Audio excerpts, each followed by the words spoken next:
اعوذ باللہ السمیع العلیم من الشیطان الرجیم من حمزہ ونفخہ ونفثہ بسم اللہ الرحمن الرحیم ربی یسر ولا تعسر وتمم بالخیر ربی زدنی علما ان ربکم اللہ الذی خلق السماوات والارض فی ستۃ ایام ثم استوى علی العرش یغشی اللیل النہار یطلبہ حثیثا والشمس والقمر والنجوم مسخرات بامرہ الا لہ الخلق والامر تبارک اللہ رب العالمین۔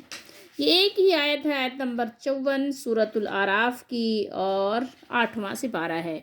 بے شک بلا شبہ یقیناً تمہارا رب وہ اللہ ہے جس نے آسمانوں اور زمین کو 6 دنوں میں پیدا کیا ہے۔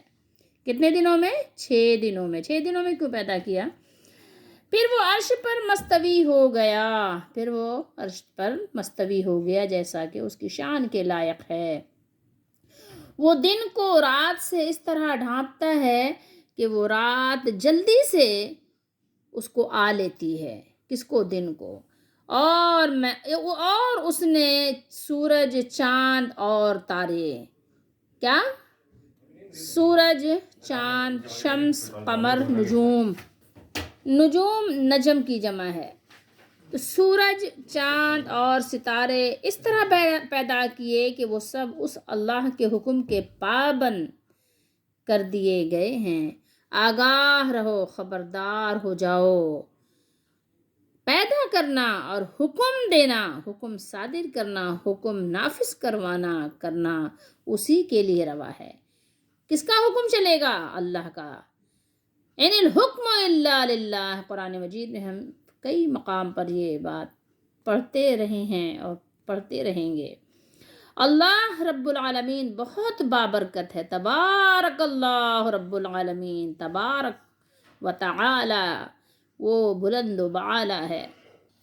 ثم استوى علی العرش، یہ مضمون قرآن مجید میں 6 مقامات پر آیا ہے، اور سورۃ طٰہٰ میں اللہ تعالیٰ نے ایک جگہ 7ویں جگہ کیا فرمایا ہے؟ الرحمن علی العرش استوى، یہ 7واں مقام ہے۔ 6 جگہ اللہ نے فرمایا ثم استوى علی العرش، اور 7ویں جگہ سورۃ طٰہٰ میں الرحمن علی العرش استوى۔ ہمارا رب وہ اللہ ہے جس نے 6 دنوں میں زمین و آسمان کو اور ان کے درمیان، اس کے مابین جو کچھ ہے پیدا فرمایا ہے۔ یہ بہت ڈیٹیل، بہت تفصیل طلب بات ہے۔ 6 دنوں سے کیا مراد ہے، اور 6 دنوں میں اللہ نے کیوں پیدا کیا؟ کیونکہ کچھ ایسی باتیں ہوتی ہیں کہ لوگوں کے ذہنوں میں فوراً شیطان سوالات پیدا کر دیتا ہے۔ یہ بات انسان یوں ہی فوراً من و ان مان لے تو بہت کم لوگ ایسے سلیم الطبع، سلیم الفطرت ہوتے ہیں۔ کچھ لوگ ڈیٹیل تفصیل چاہتے ہیں، 6 دنوں سے کیا مراد ہے، جبکہ اللہ رب العالمین کن کا بادشاہ ہے۔ وہ فرماتا ہے کن، تو کیا ہوتا ہے؟ فیکون۔ یہ بھی قرآن ہی ہے۔ وہ فرماتا ہے ہو جا، تو بس ہو جاتا ہے، کچھ بھی دیر نہیں لگتی۔ کن کہنے کی دیر ہوتی ہے، یکون ہو جاتا ہے وہ۔ تو یہ بات ہے کہ اللہ تعالیٰ کے کسی بھی فرمان میں، کسی بھی کام میں ایسا تو نہیں کہ حکمت نہ ہو۔ اللہ کے ہر کام میں حکمت پوشیدہ ہوتی ہے، تو 6 دنوں میں بھی حکمت پوشیدہ ہے۔ کائنات کی جو تخلیق ہے وہ 6 دن میں ہوئی ہے، تو اللہ تعالیٰ نے اس مقام پر بیان فرمایا ہے کہ اللہ تعالیٰ نے تمام کائنات، سماوی و ارضی، اور جو کچھ اس کے درمیان ہے اسے 6 دنوں میں پیدا فرمایا ہے۔ اور دیگر کئی مقامات پر بھی اللہ تعالیٰ نے یہ مضمون بیان کیا ہے۔ ان 6 دنوں سے کیا مراد ہے؟ بہرحال بہتر بات یہ ہے کہ ہم اس کو پڑھیں اور یقین کر لیں کہ ہمارے رب کا فرمان ہے، اور ایمان رکھیں اور خاموشی اختیار کریں۔ لیکن اگر کچھ جاننا چاہتے ہیں تو صحیح احادیث کی روشنی میں اتنی بات جان لینا کافی ہے کہ اللہ تعالیٰ نے یوم الاحد، اتوار کو کہتے ہیں یوم الاحد، اتوار کے دن سے اللہ تعالیٰ نے خلق کی ابتدا فرمائی، اور جمعہ کے دن پوری ہو گئی، ٹھیک ہے؟ اور جمعہ کے دن ساری مخلوق جمع ہوئی، اور اسی دن مسلم شریف کی حدیث شریف میں ہے کہ آدم علیہ السلام کو پیدا کیا گیا۔ اب لازمی بات ہے کہ سوال ہوگا کہ 6 دنوں سے کون سے 6 دن مراد ہیں؟ تو اب آپ کو معلوم ہے کہ ان 6 دنوں سے مراد دنیا کے 6 دن تو نہیں ہو سکتے. کیوں؟ اس لیے کہ ان کا وجود سورج اور زمین سے ہے. اس وقت سورج نہیں تھا جب اللہ نے زمین و آسمان پیدا کیے. ظاہر ہے سورج تو اس کے بعد ہوا ہے نا. اور اس وقت سورج کا کوئی وجود نہیں تھا اور زمین کا بھی کوئی وجود نہیں تھا. زمین تو خود پیدا کی گئی. تو اب کیا ہے اس سے مراد؟ اللہ تعالیٰ نے قرآن مجید میں 1000 سال کا دن بھی بیان کیا ہے کہ 1000 سال کا وہ دن ہے.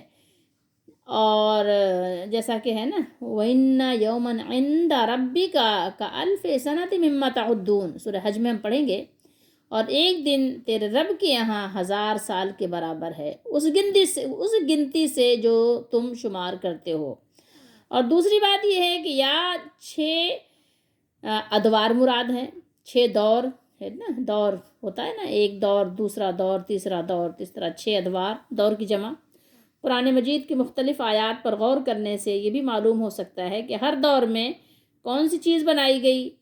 تو اس کے لیے مزید آپ قرآن مجید میں سورہ حامیم، سجدہ وغیرہ ہے، اس میں جب وقت آئے گا تو تفصیل دیکھیں گے. بہرحال اللہ تعالیٰ اگر چاہتے تو لفظ کن سے ایک لمحے میں سب کچھ پیدا فرما دیتے، مگر اس کی حکمت کا تقاضا اسی طرح کرنے کا تھا جو اللہ تعالیٰ نے کیا. مسلم شریف ہے اور حدیث نمبر ہے 7054، 7054 حدیث نمبر ہے. راوی حضرت ابو ہریرہ رضی اللہ تعالیٰ عنہ ہیں. فرماتے ہیں، اور یہ حدیث مسند احمد میں بھی ہے. حضرت ابو ہریرہ رضی اللہ تعالیٰ عنہ بیان کرتے ہیں کہ رسول اللہ صلی اللہ علیہ وآلہ وسلم نے میرا ہاتھ پکڑا. اخذ رسول اللہ صلی اللہ علیہ وسلم بیدی، میرے ہاتھ کو پکڑا. فقال، پھر فرمایا، خلق اللہ التربتہ. یہ کیا ہے؟ تربتہ کیا ہے؟ مٹی. یوم السبت، سبت کہتے ہیں سنیچر کو، ہفتے کو. ٹھیک ہے. تو فرمایا کہ اللہ تعالیٰ نے مٹی کو ہفتے کے دن پیدا کیا. وخلق فیہ الجبال، اور اس میں پہاڑوں کو. یوم الاحد، یہ کیا ہے؟ اتوار. یوم الاحد کون سا دن ہے؟ اتوار کا دن ہے. تو فرمایا کہ اللہ تعالیٰ نے اس میں پہاڑوں کو اتوار کے دن پیدا کیا. وخلق الشجر یوم الاثنین، اور اللہ تعالیٰ نے درختوں کو سوموار، پیر کے دن، منڈے کو پیدا کیا درختوں کو. وخلق مکروہ، وخلق المکروہ، مکروہ جانتے ہیں؟ اپنا پسندیدہ چیزیں. ٹھیک ہے. یوم الثلاثاء، یعنی جو شر کی چیزیں ہیں، ناپسندیدہ چیزیں ہیں، مکروہات ہیں، وہ منگل کو پیدا کی. ثلاثاء منگل کو پیدا کی. وخلق النور یوم الاربعاء، یہ کیا ہے؟ بدھ کا دن ہے. اللہ تعالیٰ نے بدھ کو کیا پیدا کیا؟ خیر کو، نور کو بدھ کے دن پیدا کیا. وبث فیہ الدواب یوم الخمیس، یوم الخمیس جمعرات کو کہتے ہیں. دوابا یہ جانوروں کو کہا جاتا ہے. اور اس میں پھیلا دیے، یعنی زمین میں اللہ نے پھیلا دیے چوپایوں کو جمعرات کے دن. وخلق آدم علیہ السلام بعد العصر من یوم الجمعة فی آخر الخلق فی آخر ساعت من ساعات الجمعة فیما بین العصر الی اللیل. جمعہ کو تو آپ اردو میں بھی جمعہ ہی کہتے ہیں. اور اللہ تعالیٰ نے حضرت آدم علیہ السلام کو آخری مخلوق کے طور پر جمعہ کے دن آخری گھڑیوں میں عصر اور رات کے درمیان کی کسی گھڑی میں پیدا فرمایا. تو کس چیز کو اللہ نے کس دن پیدا کیا، یہ حدیث شریف میں آپ صلی اللہ علیہ وسلم نے ہمیں تفصیل سے وضاحت بیان فرما دی. اب اس کے بعد یہ ہے کہ ہمیں اس پر زیادہ بات کرنے کی ضرورت باقی نہیں رہتی. اب یہاں سمجھنے کی بات کیا ہے کہ اللہ تعالیٰ نے فرمایا ان ربکم اللہ الذی خلق السماوات والارض. دیکھیے قیامت کے دن پیش آنے والے عبرت انگیز اور سبق آموز واقعات بیان کرنے کے بعد اب یہاں پر کیا بیان ہوا ہے؟ توحید باری کے روشن دلائل بیان فرمائے ہیں. وہ بیان فرمائے ہیں اس لیے تاکہ ہم سمجھ جائیں. ٹھیک ہے. اس لیے یہاں پر اللہ تعالیٰ نے یہ چیز بیان فرمائی۔ عام طور پر صبح سے لے کے شام تک کے وقت کو یوم کہتے ہیں نا، دن کہا جاتا ہے، لیکن یہاں اس وقت کا ذکر ہو رہا ہے جب کہ نہ سورج تھا اور نہ صبح تھی، نہ شام کا وجود تھا۔ تو یہاں پر ہم آپ کو حضرت عبداللہ بن عباس رضی اللہ تعالی عنہما کا قول سنا دیتے ہیں۔ انہوں نے فرمایا کہ یوم سے مراد وہ وقت ہے، وقت کی مقدار ہے جو ہمارے 1000 سال کے برابر ہے۔ ایک سبق ہم اپنے لیے اس میں یہاں پر یہ دیکھ سکتے ہیں کہ ہماری عادت بھی ہوتی ہے نا، کسی بھی کام کو فوراً کر لو، فوراً، حالانکہ ہم اختیار نہیں رکھتے، لیکن ہمارا مالک جو با اختیار ہے، جس کا ہی حکم چل رہا ہے، دیکھیے بیان بھی کہ الا لہ الخلق والامر، حکم بھی وہی ہے، حکم بھی وہی دیتا ہے، ٹھیک ہے، لیکن اس کے باوجود بھی بتدریج دن اور رات اور زمین و آسمان اور اس کی چیزیں بنائی گئیں۔ یہاں پر ہمارے لیے سمجھنے کی بات کیا ہے کہ اگر اللہ تعالیٰ چاہتا تو لمحوں میں، کن میں ساری کائنات کو پیدا فرما دیتے، لیکن اس کی قدرت کاملہ اور حکمت بالغہ کی جلوہ گری ہے کہ اس کو بتدریج، تدریجاً، یعنی کیا کیا، وجود میں اللہ تعالیٰ نے اس کو ظاہر فرمایا۔ تو یہاں سمجھنے کی چیز کیا ہے؟ یہاں سمجھنے کی چیز یہ ہے کہ اللہ کی اس جلوہ گری، اس تدریج میں وہ اہل فکر اور نظر سے، یعنی غور و فکر کرنے سے آپ کو کچھ نہ کچھ سمجھ میں آ جائے گی، اور پھر آپ کے یعنی نظر اور فکر سے وہ پنہا نہیں رہے گی کہ اگر کوئی چیز یعنی اتفاقاً، یعنی کہنا چاہیے کہ آنن فانن یا لمحوں میں وجود میں آ جائے، ٹھیک ہے، کوئی بھی چیز اگر اچانک وجود اس کا نمودار ہو جائے، اگر کوئی چیز دفعتاً مورز وجود میں آ جائے تو گمان کسی کا ہو سکتا ہے، جیسے آج کے دہریے وغیرہ آپ دیکھ سکتے ہیں کہ مطلب کہہ دیتے ہیں نا کہ یہ دھماکے سے ہو گئی دنیا، ہے نا، یہ محض اتفاقیہ امر تھا جو از خود ظہور پذیر ہو گیا۔ لیکن اگر کوئی چیز مختلف مدارج طے کرتی ہوئی، ضعف سے قوت یعنی کمزوری سے طاقت اور قوت، خامی سے نقائص اور نقوص سے پختگی اور کمال کی طرف تدریجاً بڑھتی چلی جائے، تو یہ حقیقت واضح ہو جاتی ہے کہ کوئی حکیم و علیم ذات ہے جس کی توجہ اور تدبیر سے یہ سب کچھ نمودار ہو رہا ہے، ظاہر ہو رہا ہے، وجود حاصل کر رہا ہے۔ اور انسانوں کے لیے، ہم سب کے لیے، صاحب عقل لوگوں کے لیے یہ سبق بھی ہے کہ آپ بھی اپنے کام کو ایک طور طریقے کے ساتھ کیجئے، فوراً کے چکر میں نہ لگ جائیے، بس ابھی کیا، ابھی بیج ڈالا، ابھی پودا نکل آئے، نہیں، طریقے کے ساتھ، ہر چیز کا ایک اللہ نے وقت رکھا ہے، ٹھیک ہے۔ ایسا نہیں ہوتا کہ ابھی شادی کی، آج شادی ہوئی تو کل آپ کے یہاں بیٹا ہو گیا، ایسا نہیں ہوتا۔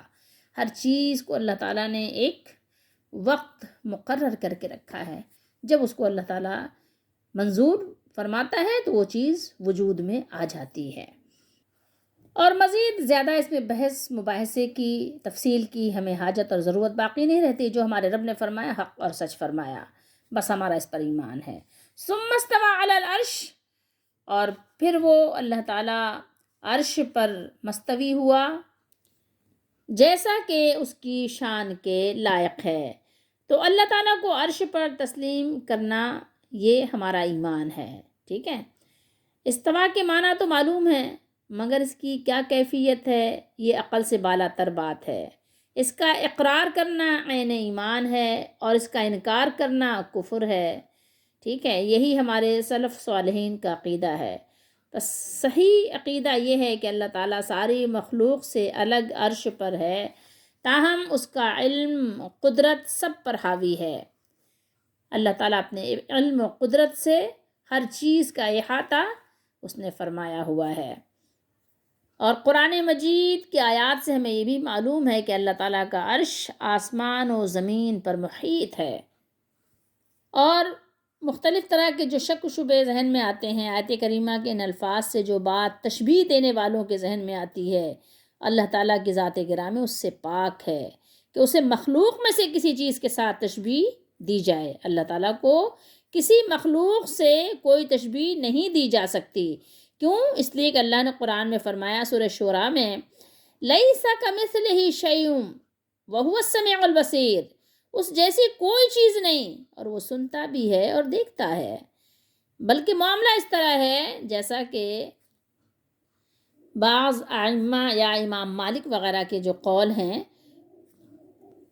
جن میں سے ایک امام بخاری کے استاد بھی ہیں امام نعیم بن حماد خزائی، وہ بھی قابل ذکر ہیں کہ جو شخص اللہ تعالیٰ کو اس کی مخلوق کے ساتھ تشبیہ دے وہ کافر ہے، اور جو شخص اللہ تعالیٰ کی ان صفات میں سے کسی صفت کا انکار کرے جو اللہ تعالیٰ نے اپنی ذات گرامی کے لیے بیان فرمائی ہیں تو وہ بھی کافر ہے۔ اللہ تعالیٰ نے اپنی جو صفات بیان فرمائی ہیں یا اس کے رسول نے اس کی جو صفات بیان کی ہیں ان میں کوئی تشبیہ نہیں ہے۔ جو شخص اللہ تعالیٰ کے لیے ان صفات کو ثابت کرے جن کا ذکر آیات کریمہ اور احادیث صحیحہ میں ہے، اور ان کو اس طرح تسلیم کرے جس طرح اللہ تعالیٰ کی ذات اقدس کے شایان شان ہیں، اور تمام نقائص کی اس کی ذات سے نفی کرے تو وہ راہ ہدایت پر ہے۔ تو صحابہ کرام اور سلف صالحین بزرگوں کا جو سیدھے راستے ہدایت کے راستے پہ چلنے والے تھے، ان لوگوں کا مسلک یہی تھا کہ وہ ایسی آیات کی حقانیت پر ایمان رکھتے، تو ہمیں بھی ایسے ہی چاہیے۔ اس میں قیل و قال سے گریز اختیار کرنا چاہیے۔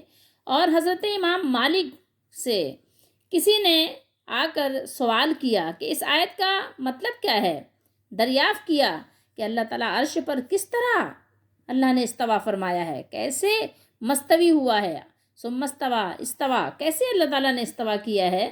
جب اس نے سوال کیا امام مالک سے تو آپ نے ناراضگی کا اظہار بھی فرمایا، اور آپ نے اس کو بدعت بھی قرار دیا کہ اس پر سوال کرنا بدعت ہے۔ اور آپ نے جواب میں کیا فرمایا، بہت خوبصورت بات آپ نے جواب میں فرمایا کہ الاستواء معلوم والکیف یا والکیفیت غیر معقول یا مجہول، ٹھیک ہے، مجہول ہے اور سوال کرنا یہ عقل کے خلاف بھی ہے۔ والایمان بہ واجب، اور اس پر ایمان لانا واجب بھی ہے۔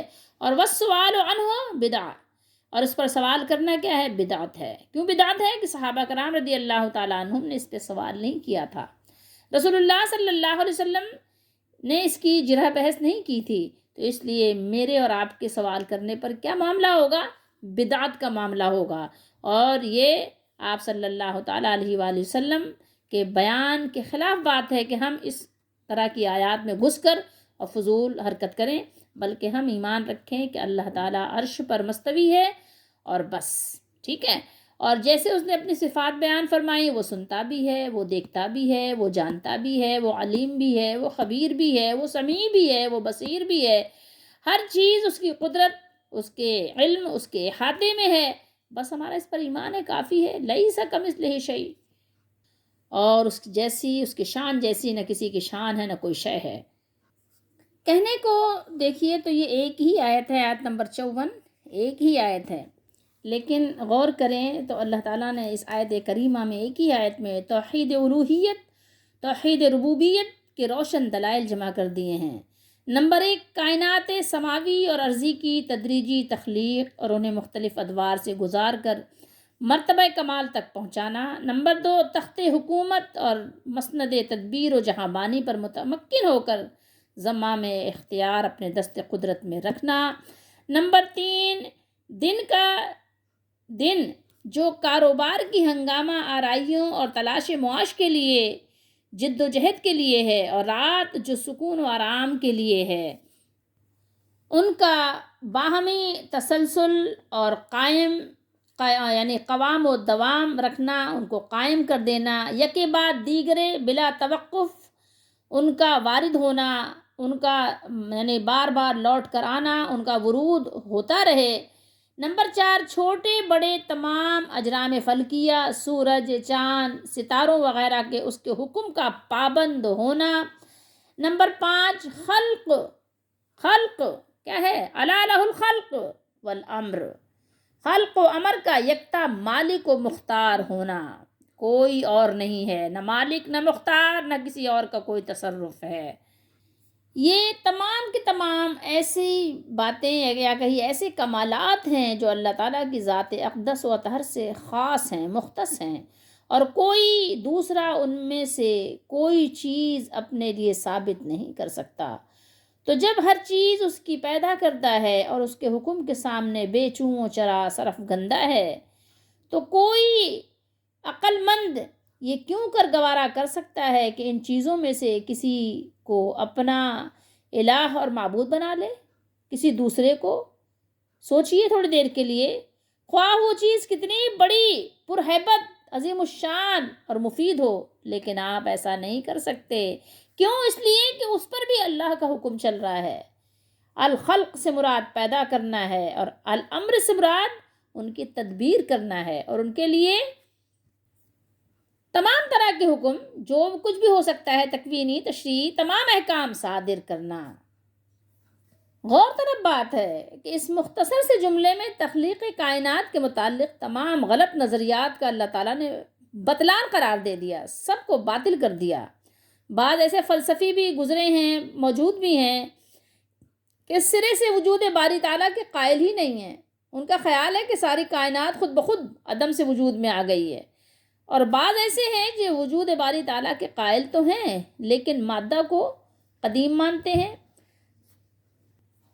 ان کی نکم عقلی آپ اس طرح سوچ سکتے ہیں، وہ کہتے ہیں چیزیں تو پہلے سے موجود تھیں، اللہ تعالیٰ نے صرف جو وہ اجزاء تھے نا، اس کے اجزاء میں جوڑ توڑ سے مختلف اشیاء پیدا کر دیں، نعوذ باللہ۔ اور بعض ایسے فلسفی ہیں، ان کی رائے یہ ہے کہ ہر چیز کا خالق تو وہ ہے، کون؟ اللہ، لیکن ان کو پیدا کر دینے کے بعد اب اس کا اس کائنات میں کوئی سروکار نہیں رہا۔ وہ یعنی کیا ہوا کہ وہ اللہ تعالیٰ ایک کونے میں، نعوذ باللہ استغفر اللہ، بیٹھ گیا، ہر چیز سے بے خبر اور بے اختیار نہیں بیٹھا ہوا ہے، نعوذ باللہ استغفر اللہ۔ دیکھیے قرآن نے اعلان کیا کہ خالق بھی وہی ہے اور حاکم بھی وہی ہے، اسی کے اذن سے ہر چیز کوئی بھی چیز نیست سے ہست ہوتی ہے، اور اس کے حکم کے بغیر پتہ تک نہیں ہلتا۔ تیرے حکم بن برگ جنبش نہ کھائے، برگ کہتے ہیں پتے کو فارسی میں، برگ جو ہے جنبش نہیں کرتا، ہلتا نہیں کوئی پتا درخت سے جب تک کہ اللہ کا حکم نہیں ہوتا۔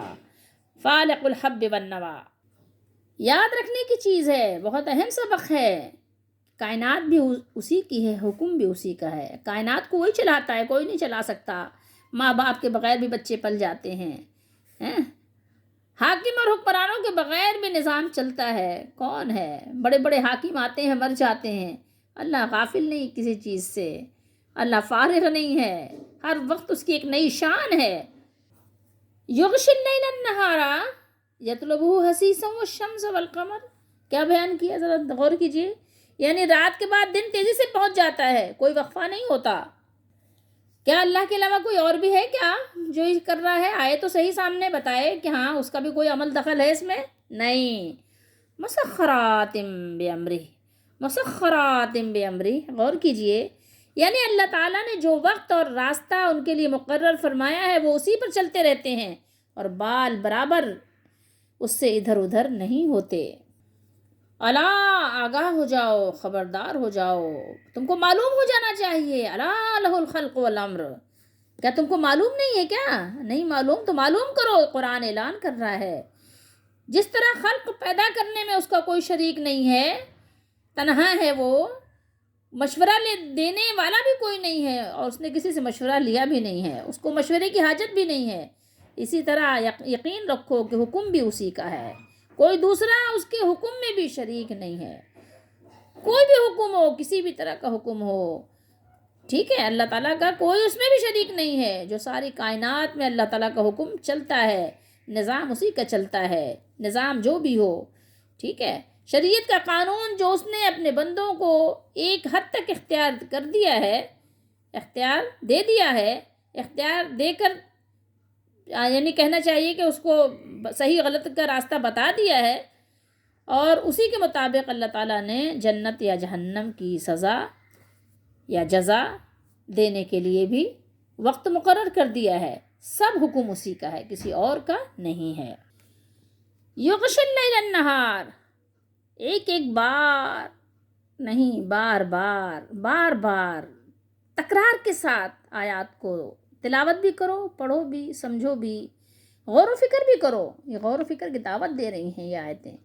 وہی رات کو دن کا لباس پہناتا ہے کہ وہ اس کے پیچھے دوڑا چلا آتا ہے، کوئی لے کر نہیں آتا رات کے بعد دن کو اور دن کے بعد رات کو، صبح کے بعد شام کو، شام کے بعد صبح کو، کوئی نہیں لاتا۔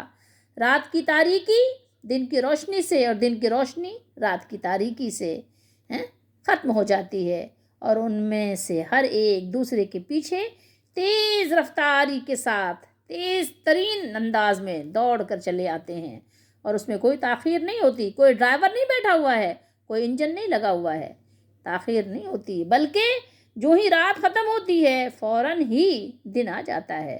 ایک دن بھی آپ دیکھیں کبھی رکاوٹ نہیں ہوتی۔ آپ کیا سمجھتے ہیں اگر یہی دن آپ کا 50 گھنٹے ہو جائے کیا کریں گے؟ کوئی ہے جو اس کی ڈرائیونگ کرے؟ نہیں ہے۔ یہی رات آپ کی ایک رات ایسی آ جائے 100 گھنٹے کی ہو جائے، لگ پتہ جاتا ہے، پھر انسان لگ پتہ جائے گا، جاتا کیا ہے، کبھی ہوا تو نہیں ایسا نا؟ جب ہو اور جب ہوگا تو پتہ جائے گا، پتہ لگے گا۔ دن ختم ہوتا ہے تو رات ہے اپنے سائے ڈال دیتی ہے۔ سوچئے تھوڑی دیر کے لیے، کبھی سوچا آپ نے؟ نہیں سوچا، سوچنے کی بات ہے۔ یہ آیات ہمیں غور و فکر کی دعوت دیتی رہتی ہیں۔ وَلَلَّيْلُ سَابِقُ النَّهَارِ، سوچا نہ رات ہی دن سے پہلے آ سکتی ہے اور نہ دن رات سے پہلے، بلکہ اس کے فوراً بعد کسی واسطے اور تاخیر کے بغیر آتی ہے۔ يَطْلُبُهُ حَثِيثًا وَالشَّمْسَ وَالْقَمَرَ وَالنُّجُومَ مُسَخَّرَاتٍ بِأَمْرِهِ، وہ اس کے پیچھے تیزی کے ساتھ آ جاتا ہے، اور اس نے سورج اور چاند اور ستاروں کو پیدا کیا، سب اس کے حکم کے مطابق کام میں لگے ہوئے ہیں۔ کسی کی مجال نہیں ہے کہ دم مار سکے۔ ہر چیز اللہ تعالیٰ کے تسلط، تسخیر، مشیت کے ماتحت ہیں۔ اسی لیے اس نے متنبہ کرتے ہوئے فرمایا ہے الا لہ الخلق والامر، دیکھو سب مخلوق بھی اسی کی ہے اور حکم بھی اسی کا ہے، حکومت بھی اسی کی اور تصرف و اختیار بھی اسی کا ہے۔ تبارک اللہ رب العالمین، یہ اللہ رب العالمین بڑی برکت والا ہے۔ جیسا کہ اس نے فرمایا تبارک الذی جعل فی السماء بروجا وجعل فیہا سراجا وقمرا منیرا، اور اللہ بڑی برکت والا ہے جس نے آسمانوں میں برج بنائے اور ان میں آفتاب کا نہایت روشن چراغ اور چمکتا ہوا چاند بھی بنایا۔ رسول اللہ صلی اللہ تعالیٰ علیہ وآلہ وسلم ایک دعا کیا کرتے تھے، اللہم لک الملک کلہ ولک الحمد کلہ وإلیک یرجع الامر کلہ اسألک من الخیر کلہ وأعوذ بک من الشر کلہ۔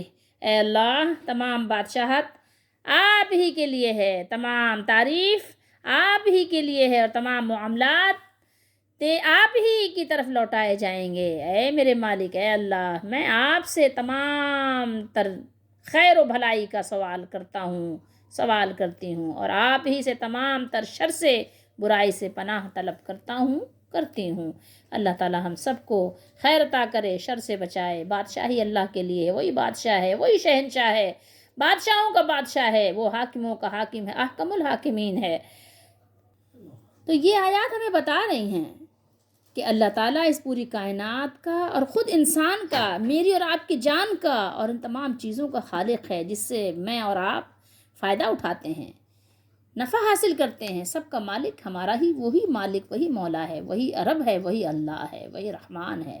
اس کے بہت سے نام ہیں، سب اچھے اچھے خوبصورت نام ہیں۔ اس نے فرمایا اپنے لیے کہ اسی کا ہے جو کچھ آسمانوں اور زمین میں ہے، اور جو کچھ ان کے درمیان ہے، اور جو کچھ زمین کی تہ میں ہے۔ والشمس والقمر والنجوم مسخرات بامرہ، کیا فرمایا؟ دیکھیے آپ کے سامنے ہے، کس طرح سے والشمس والقمر، ایک ایک چیز کھول کھول کر بیان کی، سورج بھی، چاند بھی، تارے بھی، سب اس نے پیدا کیے ہیں۔ یہ عبادت کے لائق نہیں ہو سکتے، سب اس کے حکم سے مسخر ہیں، اسی کے حکم کے پابند ہیں۔ خبردار رہو، اسی کی خلق ہے، اسی کی حکمرانی ہے، بڑا بابرکت ہے اللہ، ساری کائنات کا مالک اور ساری کائنات کا رب ہے، مدبر ہے۔ یدبر الامر من السماء الی الارض، آسمان سے زمین تک دنیا کا انتظام وہی کرتا ہے۔ یاد رکھنے کی بات ہے کہ اس کائنات میں سوئرنٹی، حاکمیت ایک اللہ کے سوا نہ کسی کی ہے نہ ہو سکتی ہے، اور نہ کسی کا یہ حق ہے کہ حاکمیت میں اس کا کوئی حصہ ہو، کسی کا حق نہیں ہے۔ تو سب کو چھوڑ دو، ایک اللہ پر امید رکھو، جیسا کہ اس کے رسول محمد رسول اللہ صلی اللہ علیہ وسلم نے بتایا ہے، جیسا صحابہ کرام نے ہمیں سکھایا ہے۔ اس میں ہمارے لیے یہی سبق ہے۔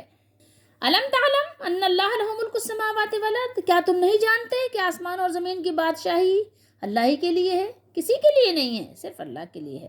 ولم یکن لہ شریک فی الملک، اور بادشاہی میں کوئی اس کا شریک بھی نہیں ہے۔ لہ الحمد، خوب تعریف کرو اس کی، خوب حمد کرو۔ لہ الحمد فی الاولی والآخرہ ولہ الحکم والیہ ترجعون، دنیا اور آخرت میں ساری تعریف اسی کے لیے ہے، اور حکم کا اختیار اسی کو ہے، اور اسی کی طرف تم پلٹائے جانے والے ہو، اسی کی طرف لوٹائے جانے والے ہو۔ ان الحکم الا للہ، فیصلے کا اختیار کسی کو نہیں ہے سوائے اللہ کے۔ صبح و شام، دن رات، ہر وقت جب بھی موقع ملے اپنے رب کی بزرگی بیان کرو، اس کی تعریف بیان کرو، اسی پہ بھروسہ کرو، اور ہر کام کو اسی کی طرف منسوب کرو، خیر اسی کی طرف منسوب کرو۔ اگر کوئی تکلیف آ جائے تو پھر اپنے شامت اعمال کو کہو، اور دعا کرو کہ اللہ تعالی ہم سب کو اپنے طرف سے برکات و خیرات عطا فرمائے، اور ہمیں داہنے ہاتھ والوں میں کرے، ہمیں ہر طرح کی اللہ تعالیٰ بری صحبت سے اور برے لوگوں سے اور برے عقیدے سے بچائے، سیدھے راستے پہ چلائے، جنت کا راستہ ہمارے لیے آسان فرمائے، اور بے شک دستگیری اسی کی طرف سے ہونے والی ہے۔